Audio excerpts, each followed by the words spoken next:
The Lewis's woodpecker is a large North American species of woodpecker which ornithologist Alexander Wilson named after Meriwether Lewis, one of the explorers who surveyed the areas bought by the United States of America as part of the Louisiana Purchase. Description: one of the largest species of American woodpeckers, Lewis's woodpecker can measure up to 10–11 inches in length. It is mainly reddish-breasted, blackish-green in color with a black rump. It has a gray collar and upper breast, with a pinkish belly, and a red face. The wings are much broader than those of other woodpeckers, and it flies at a much more sluggish pace with slow, but even flaps similar to those of a crow. Range and habitat: Lewis's woodpecker is locally common, dwelling mostly in open pine woodlands, and other areas with scattered trees and snags.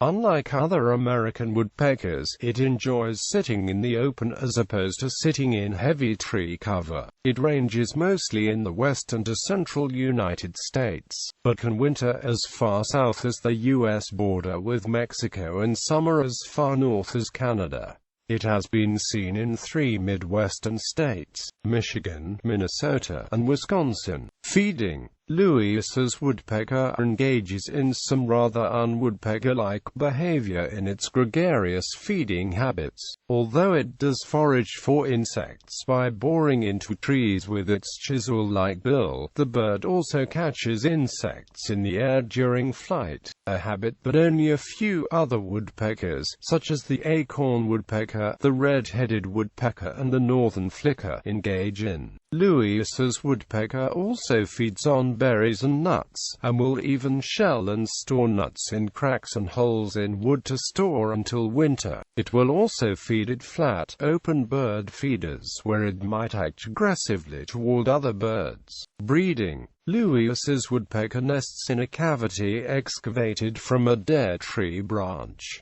The nest is constructed mainly by the male. The female will lay between 5 and 9 eggs, which are plain white in coloration. Both sexes incubate, the female during the day and the male at night. Incubation lasts approximately 12 days, after which the young will hatch. The young leave the nest 4 to 5 weeks after hatching.